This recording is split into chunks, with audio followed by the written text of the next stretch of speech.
Kunin po natin ang ating mga Biblia at buksan po natin ito sa Book of Luke. Ebanghelyo ayon kay Lucas, buhay ng Panginoon ayon kay Lucas.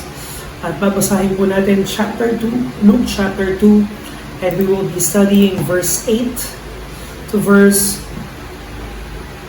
21. Luke chapter 2, verses 8 to verse 21. Hayaan niyo mag-share screen po ako para po ito ay maging pagbabasa po natin bilang isang kongregasyon.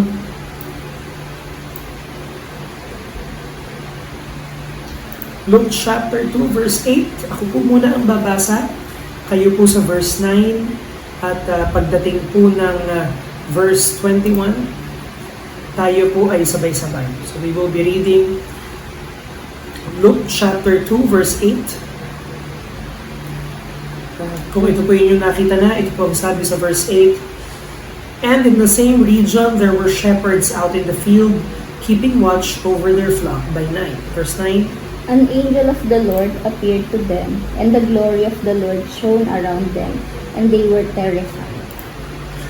And the angel said to them, Fear not, for behold, I bring you good news of great joy that will be for all the people. Verse 11. Today, in the town of David, a Savior has been born to you. He is Christ the Lord.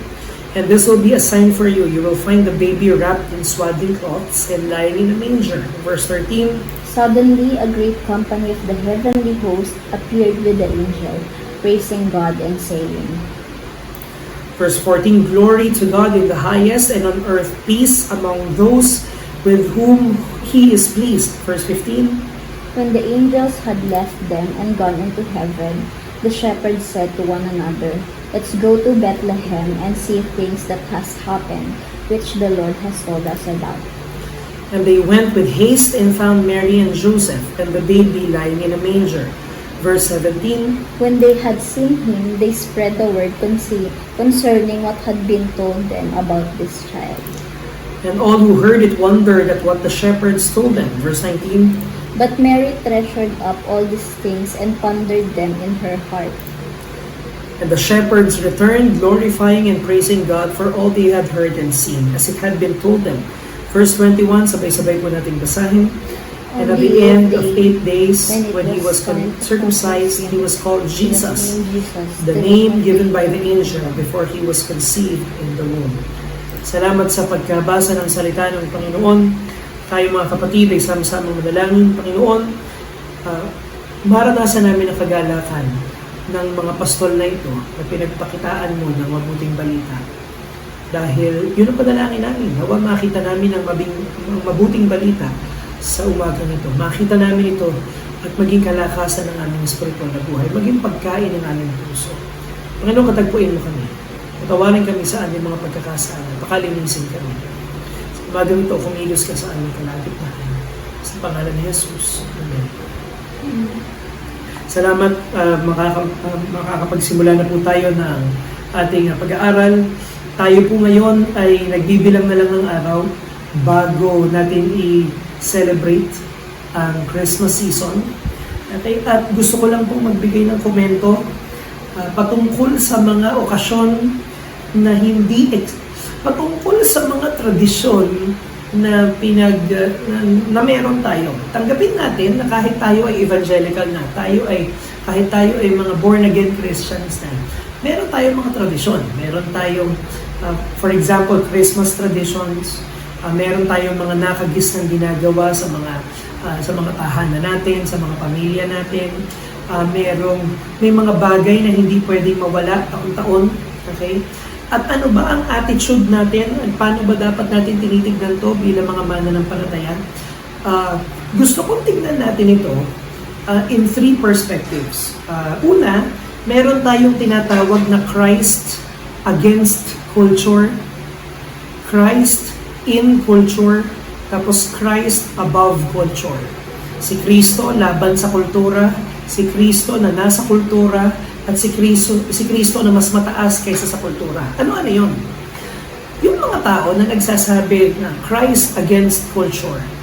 Ito yung mga tao na ang disposisyon ay pag hindi nakasulat sa Bible at kapag ka ito ay may pagan roots, huwag nating i-celebrate.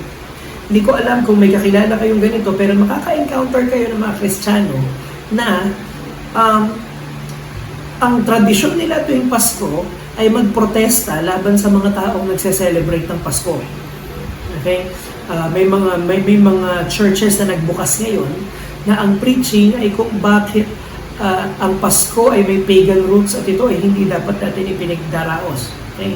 Meanwhile, kagaya nung sabi ni Daddy, pagdating ng Lunes, tatanggapin din nila yung mga Christmas bonus nila habang sinasabi nila na dapat hindi nagse-celebrate ng Pasko.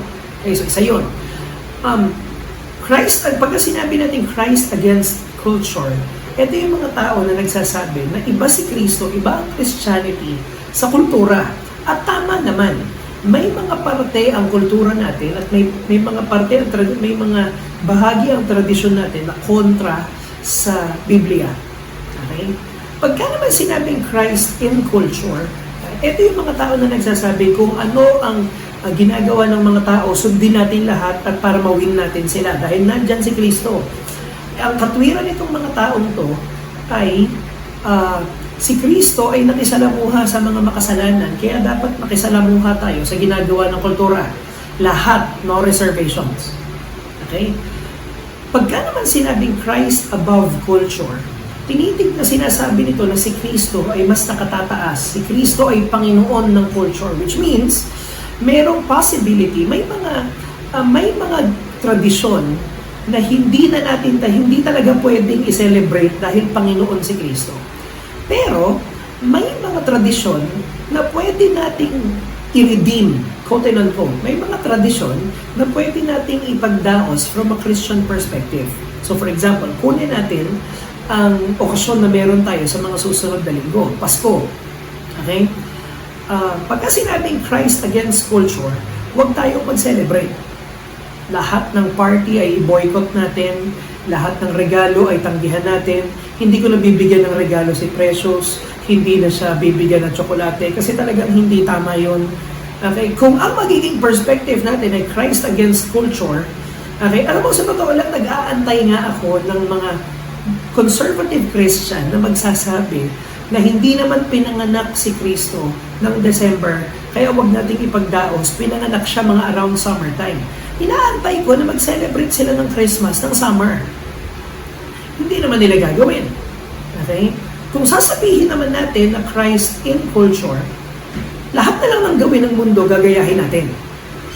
Tama lahat yan. I would suggest, mas maganda yung pangatlo. Si Kristo ay Panginoon ng kultura. Si Kristo ay nakakaangat kesa sa culture, which means, unang-una sa lahat, tanggapin natin na hindi naman nga talaga Disyembre pinanganak si Kristo. Na pagpasyahan lang natin na i-celebrate yung birth niya every December kung kailan man siya pinanganak. Okay, pangalawa, tanggapin natin na may mga bahagi ang typical Filipino celebration, may mga bahagi ito na hindi talaga pwede natin gawin. Okay?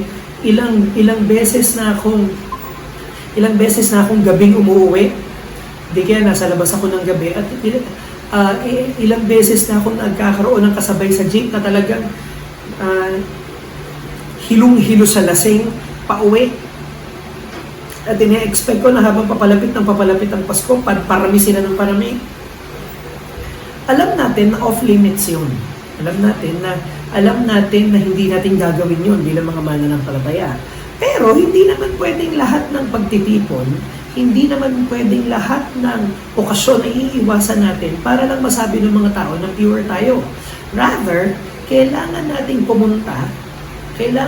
pumunta dun sa mga pagtitipon na may pagkakataon tayo na maging patotoo sa mga tao, na maipakilala sa kanila ang kagalakan ng Pasko. Si Daddy, naalala ko yung sinabi ng Daddy, given na nga yun, na sineselebrate ng mundo ang Kapaskuhan ng mali.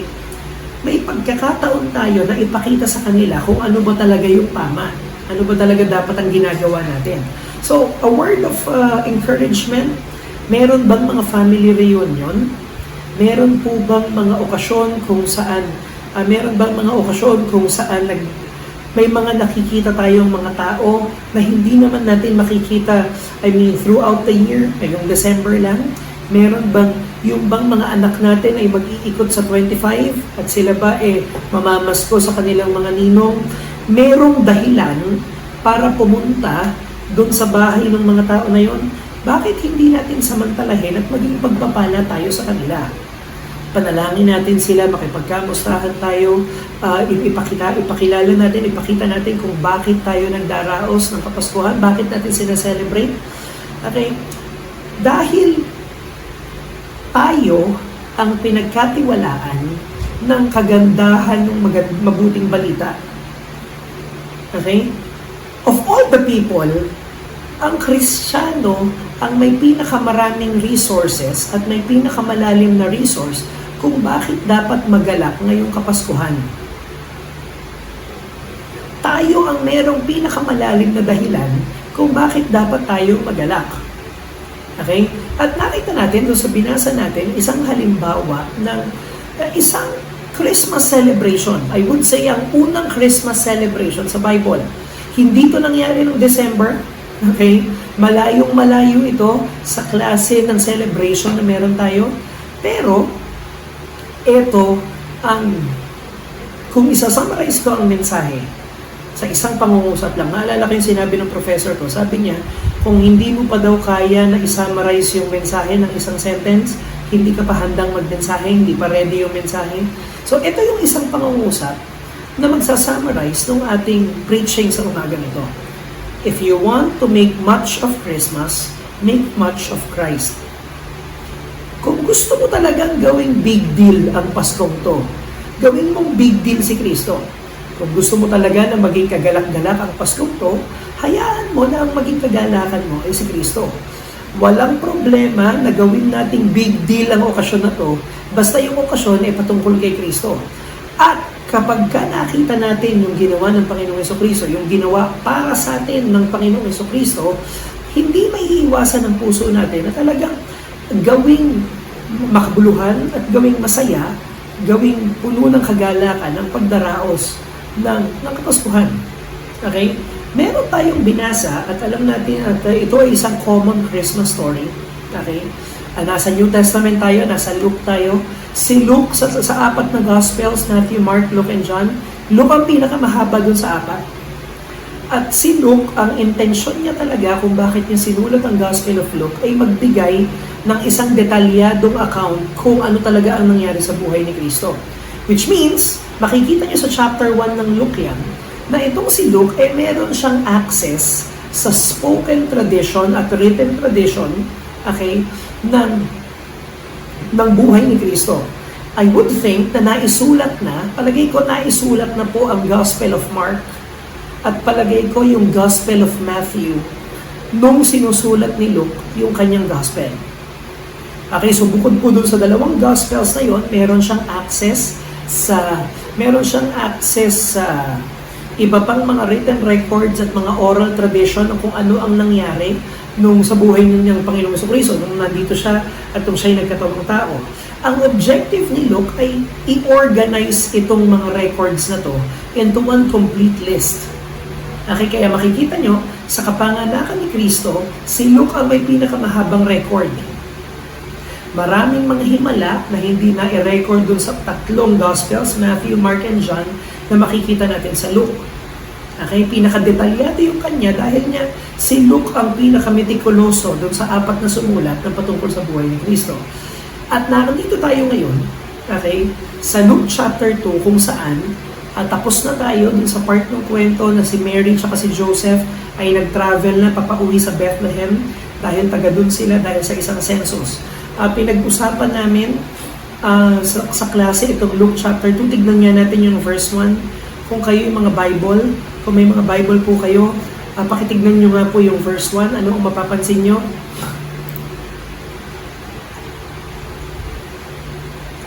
Ang sabi dito, in those days a decree went out from Caesar Augustus that all world should be registered. This was the first registration when Quirinius was governor of Syria. Anong pakialam natin doon?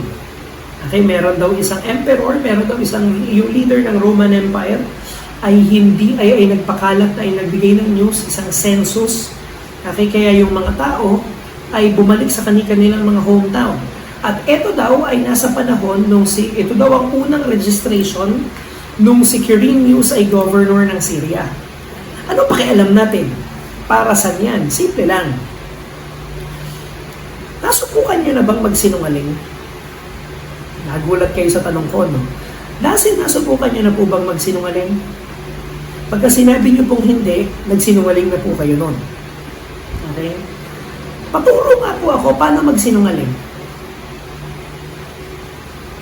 Ang isa sa mga rule ng nagsisinungaling, at hindi ko sinasabi yung mensaheng ito na maganda ang pagsisinungaling, mali yun. Pero, ang isang rule ng pagsisinungaling, you keep it as general as possible. Kailan mo ginawa? Matagal na. Kailan nangyari? Hindi ko na maalala pero matagal na. Kanino mo binigay? Basta isa sa kanila. Hindi ko na maalala yung pangalan, basta meron akong pinagbigyan doon. Anong point? Pag nagsisinungaling ka, hindi ka magbibigay ng kahit na anong detalye na pwede kang i-verify ng tao. Okay? So for example, ang sumusulat ng pagsisinungaling would be like, nangyari to, matagal na. Matagal na panahon ng lumipas nang nangyari ito. Ganon gumawa ng kasinungalingan. Para yung mga nagbabasa, hindi nila ma-check yung sinabi mo. Okay? Makikita natin to sa buhay ni Kristo, lalo na sa Gospel of Luke. Yung kapanganakan ni Kristo, tapos yung pagkakalibing kay Kristo, binigyan ng pangalan kung kanino yung libingan. Ang punto nun ay simple lang. Kung si Luke ay gumagawa-gawa lang ng kwento, hindi niya ilalagay yung unang 2 verse. Bakit? Kasi baka may mag-check. Tingnan niyo yung sinabi ni Luke dyan sa verse 1 and verse 2, nangyari ang lahat ng ito nung panahon ni ganito bilang siya ang leader ng Roman Empire at ang governor ay si ganito, ito yung unang registration. Ano ang sinasabi ni Luke sa atin dito? Unang-una, hindi ito legend. Itong sineselebrate natin, at the very least, itong kapanganakan ng Panginoong Jesucristo, hindi ito isang magandang kwento lang na parang fairy tale. Para bang sinasabi sa atin ni Luke dito, hali kayo tignan nyo, meron ditong record na magpapatunay ng lahat ng sinasabi ko. At importante ito, dahil ang kapanganakan ng Panginoong Jesucristo ay isang historical fact. Kung gaano katotoo na si Magellan ay pumunta sa Pilipinas, kung gaano katotoo na ang atomic bomb ay pinasabog sa Japan, kung gaano katotoo na si MacArthur ay bumalik sa Pilipinas, kung gaano katotoo na pinanganak si Jose Rizal, nabaril si Jose Rizal, yung mga historical facts na yun, ganun katotoo na pinanganak si Kristo. Merong isang punto sa kasaysayan na ang Diyos ay naging tao. Bakit importante yun? Dahil walang sense lahat ng pinaniniwalaan natin kung hindi talaga nangyari ang kapanganakan ng Panginoong Jesucristo. Natural na big deal ang Christmas. At kung hindi ito big deal sa atin, tayo ang may problema. Dahil ang kapanganakan ng may isang estudyante sa akin na nagtanong noong nakaraan, paano mo ba makikilala ang Panginoon? At ang pinag-aaralan namin ay John chapter 1 at ang sabi ko rin sa bata na yun, kung hindi pinanganak si Kristo, walang sagot din sa tanong na yan. Kung hindi nagkatawang tao ang Panginoong Jesucristo, like an actual person born in an actual day, on an actual point in history, kung hindi pinanganak ang Panginoong Jesucristo, hindi natin makikilala ang Panginoon. Si J.I. Packer ang nagsabi na kapag ka may gusto kang makilala ng talagang malapitan, in a very real sense, ikaw ay nasa mercy ng taong yun, na kapag ka hindi siya nagpakilala sa'yo, hindi mo siya makikilala. Kung naghahanap ka lang ng detalye patungkol sa kanya, kailan ang birthday niya, taga saan siya, ano paborito niyang ulam, saan siya pinanganak, saan siya allergic, yung ganong mga detalye, pwede mong ipagtanong sa iba yon. Pero hindi ibig sabihin kilala mo yung tao. May alam ka lang tungkol sa kanya. Kung gusto mong lumampas doon at gusto mo talagang makilala yung tao na yon, kailangan yung tao na yon buksan yung sarili niya para makilala mo. Hanggang hindi niya binubuksan, hindi mo siya makikilala. Totoo yun, lalo na sa Panginoon. Kung hindi nagpakilala ang Diyos, hindi natin siya makikilala kahit anong gawin natin.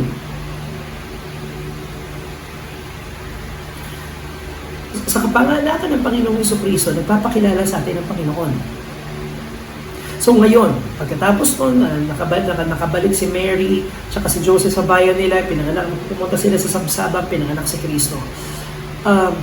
Nandito tayo ngayon, biglang lumipat yung lente ng camera. Biglang lumipat yung spotlight mumula dun sa family, papunta sa mga shepherd. Tandaan nyo, ang taong ang isinilang sa Bethlehem ay ang anak ng Diyos. Pero, nalipat yung atensyon sa mga shepherd. May 3 point tayo sa mensaheng ito. Who received the message? What is the message? And what's the effect of the message? Sinong tumanggap ng mensahe? Ano yung mensahe? At ano ang naging epekto sa kanila ng mensahe? Yun ang outline ng mensahe natin ngayon. Okay? Number 1, who received the message? Shepherds. Mga shepherds, ang sabi sa Bible, na nagbabantay ng kawan nila. Okay? Isang gabi, nung tinanggap nila yung balita. Ngayon, ang perennial question ay, bakit yung mga shepherd? Hindi ba ang dapat nating ine-expect kung magpapakilala ang anak ng Diyos dapat sa hari o hindi kaya sa templo? Bakit hindi isinilang si Kristo sa templo sa Jerusalem? O bakit hindi sa palasyo? Imagine nyo na lang to. 2 senaryo. Una, kung yung mga anghel ay binukas nila ang langit, tapos sa templo nangyari, sinabi ng anghel, announcement, may paparating dyan in 5 days. Okay? May paparating dyan in 5 days, isisilang yung pinangakong Messiah, pakiready nyo ang temple, pakiganda nyo yung hihigaan at pakiayos. O hindi kaya kung sinabi dun sa hari ng Jerusalem, in 5 days, ipapanganak ang Kristo, pakiayos mo yung tutulugan at pakiwelcome mo. Anong mangyayari? Ito ang mangyayari. Merong hindi makakapasok. Sino bang hindi welcome sa temple? E di yung mga tao na hindi nakapasa sa religious standards noong panahon na yun. Sino ang hindi makakapasok sa palace kung sakaling si Kristo ay pinanganak sa isang palasyo? Sinong hindi makakapasok sa palasyo? E di yung walang pera tsaka yung walang kapangyarihan. Hindi ba pinanganak si Kristo para sa mga walang kapangyarihan at para sa mga makasalanan? Enter the shepherds. Bakit dun sa mga shepherds? Mabait ba yung shepherds? From what we read, makikita natin na sila ay sumunod to their credit, sumunod sila dun sa pinagagawa ng anghel. Nag-respond sila positively dun sa news, pero wala tayong alam patungkol sa karakter ng mga shepherds. Dati, pag kami ni mensahe ko to, ang lagi kong sinasabi ay, kaya yung mga shepherds, kasi nananahimik sila ng mga panahon na yon, kaya ang Panginoon ay nagpakilala sa kanila dahil tahimik sila. Pero alam niyo, may na-realize ako, mali yung punto ko na yon. Alam niyo kung bakit? Hindi naman nanahimik yung mga shepherds dahil alam nilang paparating ang Messiah eh. Wala naman silang kaalam-alam eh. For all we know, ang nangyari sa kanila ay isang normal na evening. Nagbabantay sila ng shepherd. I want to emphasize 2 things. Number 1, I want to emphasize the lowliness of the shepherds. And number 2, I want to point to the regularness of the shepherd's location or the situation. Number 1, Kaya sa mga shepherd nagpakilala, dahil yun ang pinakamababa. Nagpakilala sa shepherd, nagpinanganak sa manger, pareho lang ang punto nun, para lahat makalapit. Kung pwede para dun sa mga shepherds, pwede para sa lahat. Kasi hindi pa pwedeng mangyari yun kung sa palasyo pinanganak, may hindi makakapasok. Kung sa templo, meron ding hindi makakapasok. Pero bakit sa mga shepherd nagpakilala? Dahil kung pwede yung balita na yon para dun sa mga pastol na yon na hindi mayaman, hindi makapangyarihan, at hindi naman tayo binigyan ng reason para maniwala na ang mga shepherds noong mga panahon na yon ay merong moral excellence. Walang unang makakaisip na ang role model nila, ang role model morally ay mga shepherds. Pero pinakilala sa kanila ang kapanganakan ng Panginoon sa Kristo. Sinong klaseng tao ang maiisip niya na hindi pwede para sa kanila ang Pasko? Na hindi pwede para sa kanila ang kapanganakan ng Panginoon sa Kristo? Makikita natin, dalawang klase ng tao ang dadalaw kay Kristo. Yung mga shepherd, tsaka yung wise men. Alam niyo kung ano ang problema dun sa wise men? Hindi sila mga Hudyo, mga Hentil sila. Again, mga tao na hindi makakalapit sa Panginoon kung hindi loloobin ng Diyos. Pero dalawang klase ng tao ang tinanggap ni Kristo sa kanyang presensya nung kapanganakan niya. Yung mga shepherd, tsaka yung mga Gentile wise men. May sinasabi yung kwento patungkol doon, yung sinasabi sa atin.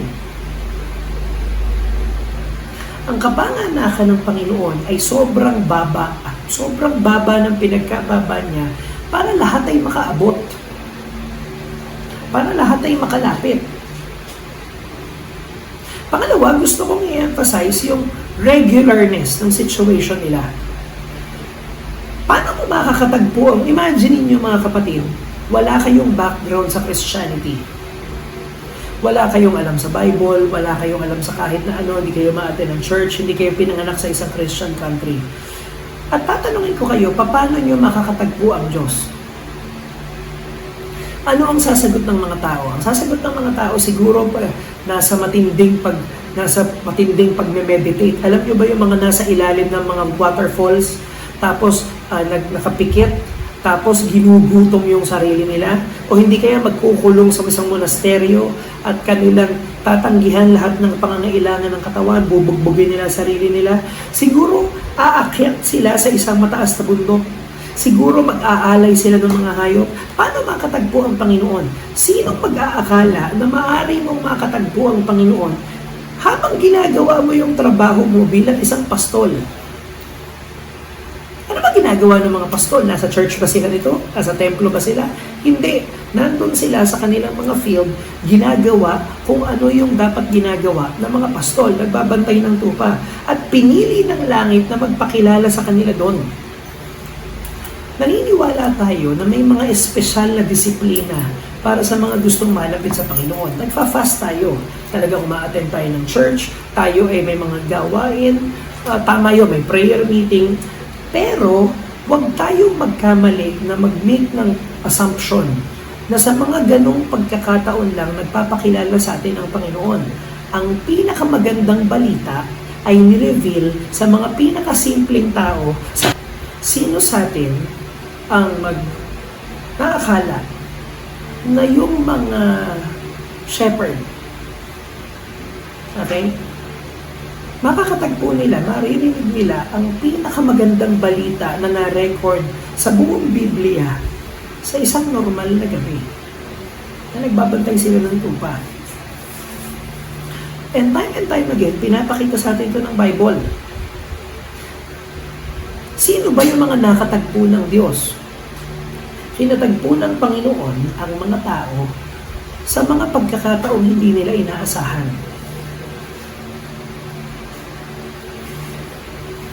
What if ang point ng Christmas celebration na ito, hindi natin kailangang mag-antay ng December para makatagpo ang Panginoon?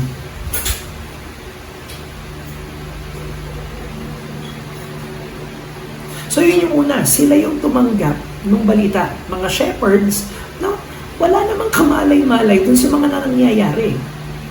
Ano ang mensahe? Tingnan natin yung sinabi sa Luke chapter 2, verse 10.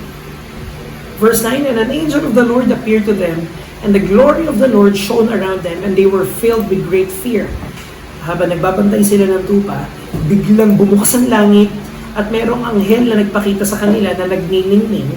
At ang sabi ng anghel, ang ganda nung sinabi, pansinin nyo yung first word ng angel nung pinanganak si Kristo, at i-compare nyo ito sa first word ni Jesus nung siya ay nagbangon muli mula sa patay. Anong mensahe?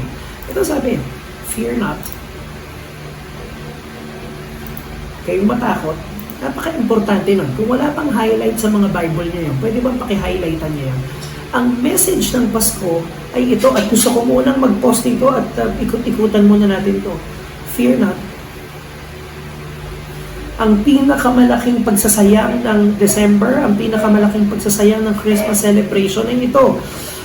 December spent fearing things. Meron bang nakikinig po ng mensahe ngayon na nangangamba? Meron bang nakikinig ng mensahe ngayon na anxious? Meron bang nakikinig ng mensahe ngayon natin na nag-aalala kung saan kukunin ang mga panggastos at paano ang pangangailangan at paano ang mga bagay-bagay na kinakailangan pagkagastosan? Ang mensahe ng anghel ay para sa atin. Sabi doon, fear not. Binigyan niya ng dahilan kung bakit hindi dapat matakot yung mga pastol. Fear not, for behold, I bring you good news of great joy that will be for all the people. Ano siya? Isa siyang good news na nagdadala ng great joy for a great audience, for everyone. Okay? Laging sinasabi ni Tim Keller, gusto ko itong sinasabi niya na to, pagka gusto mong maintindihan ng Ebanghelyo, it is good news, not good advice. Ang Ebanghelyo ay good news, hindi good advice. Bakit? Yung advice ay gagawin mo para mapabuti yung sitwasyon mo. Diba? Pagka nagbibigay tayo ng advice, kapag nagbibigay tayo ng payo, pagka may problema yung kausap mo, may problema ka ba? Ito ang gawin mo para masolusyonan yung problema mo. Okay, so for example, pwede nating sabihin na kung ang gospel ay good advice, ang ibig sabihin, anong problema mo, malayo ka sa Diyos, ito ang gawin mo para malapit ka sa Kanya. Yun ang advice. Ang advice, ikaw ang gagawa. Merong kinalaman sa pagkilos mo, kaya nga siya advice eh. Ang good news ay isang bagay na ginawa para sa'yo. Ang good advice, ikaw ang gagawa. Ang good news, isang bagay na ginawa on your behalf, para sa'yo. At yun ang sinabi naman niya, I bring you good news. Something happened for your benefit. Something happened that will bring you great joy. Alam niyo, pinagbubulay-bulayan ko to. Bakit masaya yung anghel? Hindi naman siya ang maliligtas. Bakit masaya yung anghel? Hindi naman siya yung makasalanan na makikinabang sa... Yung mga anghel ba ang makikinabang doon sa Christmas story? Yung mga anghel ba, magamit ko yung term ni Daddy, may mapeperbetsyo ba sila na pinanganak si Kristo? Meron ba silang pakinabang na nagkatawang tao ang Panginoong Jesucristo? Ba't masaya? Alam niyo, ang sabi nung ini-imagine ko yung mga anghel na para bang sasabi doon sa mga tao, kung alam niyo lang kung para saan tong nangyari na to, kung alam niyo lang kung ano magiging epekto nito sa inyo, kung alam niyo lang kung gaano kalala ang pangangailangan niyo, para bang ikaw ay isang cancer patient na terminal, tapos nung araw na na-diagnose ka, yun din yung araw na sa malayong lugar sa mundo may naimbento ng gamot. At the time na ikaw ay mamamatay sa isang sakit, yung gamot ay naimbento na at kailangan mo yung gamot na yon. Imagine niyo kung luluobin ng Panginoon, many years from now, mahanap na yung cure sa cancer. Kung dumating yung araw na mahanap na yung accessible at 100% na effective na gamot para sa cancer. Imagine niyo kung dumating yung araw na yon. Kasi imagine niyo itong eksena na to. Kunwari, merong tao na nakaratay sa banig ng karamdaman, cancer, stage 3, tapos nandun siya, feeling hopeless, nakatingin sa bintana ng hospital, nag-iisip na kung ilang araw na lang ang meron siya. Inaayos niya na yung kalalagyan ng pamilya niya, matatapos ng lahat. Tapos nagbukas siya ng TV, tapos pagka may huminto yung palabas sa TV, tapos biglang may pumasok na newscaster, tapos ang sinabi, breaking news po, meron nang naimbentong gamot sa cancer na kahit na anong stage, isang tableta na kapag ininom mo, gagaling ka. Ano magiging epekto nun doon sa kauna-unahang makakarinig ng balita na yun? At hindi mo kung ikaw yun. Ganon ang attitude dapat ng sinner kapag nagbubulay-bulayan niya ang Pasko. Kasi yung pagkakasakit natin mas malala kaysa sa cancer. Yung gamot natin mas rare kaysa sa chemotherapy. Pinanganak ang Panginoon para magbigay ng kaligtasan sa atin. At biglang nag-aawitan yung mga anghel, glory to God in the highest, and on earth peace to those on whom His favor rests. Importante yun. Glory to God in the highest, and on earth peace to those on whom His favor rests. Number 1, glory to God in the highest. Kapag tinitignan natin ang Pasko, nakikita natin kung ano ang kaluwalhatian ng Panginoon. Nare-reveal ang kaluwalhatian ng Panginoon sa creation, nare-reveal ang kaluwalhatian ng Panginoon sa Bible, nare-reveal ang kaluwalhatian ng Panginoon sa kautusan, pero lahat ng iyon ay walang sinabi compared sa pagkaka-reveal ng kaluwalhatian ng Panginoon nung siya ay nagkatawang tao. Tinanong ako ng isang estudyante ko, bakit daw nung Old Testament, ang dami daw mga extraordinary, spectacular na display ng kaluwalhatian ng Diyos. Sabi niya sa akin, bakit nung Old Testament bumubuka yung lupa, umuulan ng apoy, may sumpa na pinapadala sa Egypt, humahawi ang Diyos ng dagat. Sabi niya, bakit hindi na nangyayari yun? Sabi niya, bakit hindi? Kung mangyayari lang sana yun, di sana yung mga tao mas lalong makakakilala sa Panginoon. At ang sabi ko sa kanya, nung pinanganak si Kristo, pinakita na ng langit ang pinakamalakas na display niya ng glory. Sa kapanganakan ng Panginoong Hesukristo, makakakita tayo ng kaluwalhatian ng Diyos na hindi natin makikita nung hinati niya ang Red Sea. Wala nang kayang gawin ang langit na mas magpapakita ng kaluwalhatian ng Panginoon higit kesa sa kapanganakan, kamatayan at pagkabuhay na maguli ng Panginoong Hesukristo. Kung gusto nating makita yung display ng kaluwalhatian ng Diyos, tinitignan natin yung kanyang pagiging Emmanuel, yung pagsama niya sa atin. Pero pangalawang sinabi ng mga anghel, inawit nila, and on earth, peace to those on whom His favor rests. Kapayapaan sa mga kinalulugdan niya. Importante, kaya ito yung part ng Bible na hindi ako masyadong natutuwa o hindi ko nakikitang helpful yung translation ng King James Version. Kasi sa King James Version, peace toward goodwill towards men. Merong sense ng universality para sa lahat.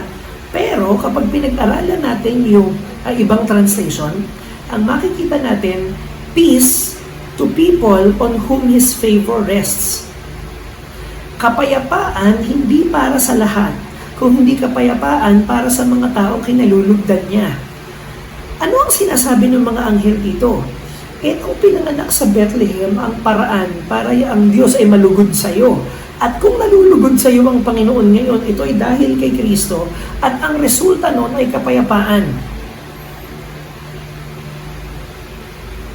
Hindi na nagagalit ang Diyos sa iyo. Pag-isipan natin mabuti yung kagandahan ng news na yon. Hindi nagalit ang Panginoon sa iyo. Ang motivation niya ng pagtutuwid sa iyo, ang motivation niya ng pagdidisiplina sa iyo, ay hindi nagalit kung hindi pag-ibig. Hindi na namumuhi ang langit sa atin. Kapayapaan para sa mga kinalulugdan niya. Bakit kapayapaan? Kasi kinalulugdan ka niya. Mga kapatid, anong bagay o anong relasyon ang makapagbibigay sa iyo ng kapayapaan kung hindi nalulugod sa iyo ang Panginoon? Anong paghanga ang makakatabon, makakatakip dun sa kakulangan ng pagkalugod sa iyo ng Panginoon? Anong kwenta kung lahat matuwa sa iyo, kung hindi natutuwa sa iyo ang Diyos? Baligtarin natin. Ano ang saysay kung namumuhi sa iyo ang mundo, pero kinalulugdan ka ng Panginoon?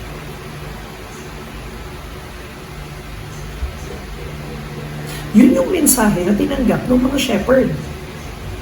Walang special dun sa mga shepherd. Ang special ay yung Panginoon na nagpakilala dun sa mga shepherd. At anong ginawa ng mga shepherd? Okay, ano ang naging epekto sa kanila nitong balita? I would like to point out 3 things. Obedience and proclamation. Faithful obedience and joyful proclamation. Ang ginawa nila, tinignan nila, sabi, halika kayo, tignan natin kung ano tong sinasabi, patunayan natin sa sarili natin kung ano tong balitang tinanggap natin. And so, they went. At nakita nila si Kristo. Ano ang sunod nilang ginawa? Ipinangaral nila. Tignan niyo kung ano yung nakita namin. Meron ba tayong maiisip na mas maganda, mas appropriate na pagsa-celebrate ng kapanganakan ng Panginoong Jesucristo? Nakakita itong mga shepherd ng treasure at umalis sila ng may kagalakan. At pansinin nyo yung nangyari sa Luke chapter 2, verse 18. Verse 17, and when they saw it, they made known the saying that had been told to them concerning the child. And all who heard it wondered at what the shepherds told them. At lahat ng nakapakinig nung sinabi ng mga shepherds ay nagtaka, namangha sa kung ano ang sinasabi ng mga shepherds. And the shepherds returned, glorifying and praising God. At bumalik ang shepherds doon sa kanilang mga ginagawa, glorifying and praising God for all they have heard and seen. Bumalik sila sa kanilang ginagawa bilang mga shepherds, pero hindi na sila kapareho ng mga shepherds nung nagsimula ang kwento. I would say 2 things. Number 1, nakita nila kung ano ang nakasulat, kung ano yung mensahe may pinanganak. Pinuntahan nila at napatunayan nila to. Napapatunayan lang natin na totoo yung mensaheng tinatanggap natin kapag sinusunod na natin.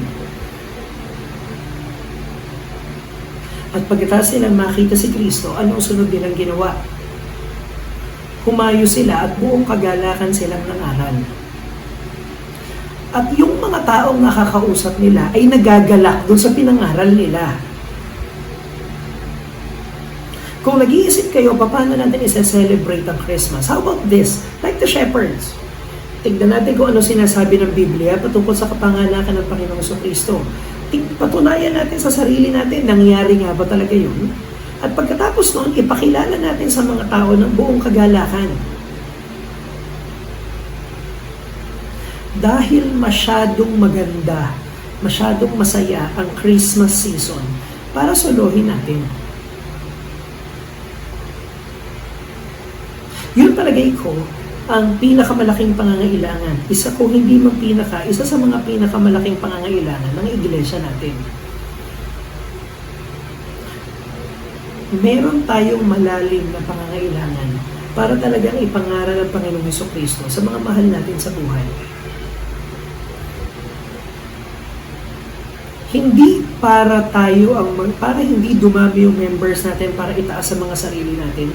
Pero kung nakasumpong ka ng biyayang ganito kaganda, hindi ba nakakadagdag sa kagalakan natin na ipangaral ito, na ibahagi ito?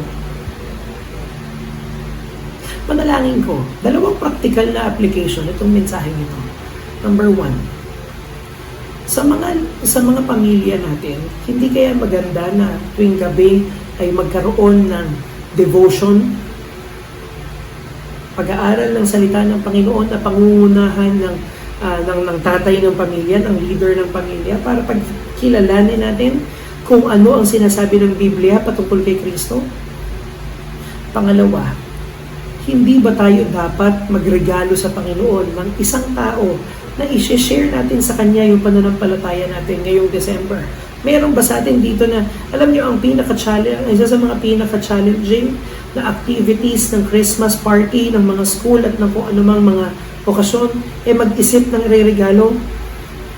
Meron ba sa atin dito nag-iisip ng ireregalo sa Panginoon? Meron ba sa atin nag-iisip dito na kung ano ang ireregalo natin sa my birthday? Salamat sa Panginoon, walang minimum price requirement ang regalo sa Panginoon. How about this? Isang tao na pagpapakilala na natin ng patungkol sa kabutihan ng Panginoon. How about that? Yun ang hamon ko sa atin ngayon. Siyasatin natin kung ano ang kagandahan nitong pinanganak sa Bethlehem at ipakilala natin yung kagandahan niya sa mga taong nangangailangan ng tagapagligtas. Mangyayari lang yun kung mamamangha tayo sa Panginoon sa kanyang kagandahan. Mga kapatid, tayo manalangin, hinihiling ko ang ating pastor na tayo po ay wakasan sa panalangin.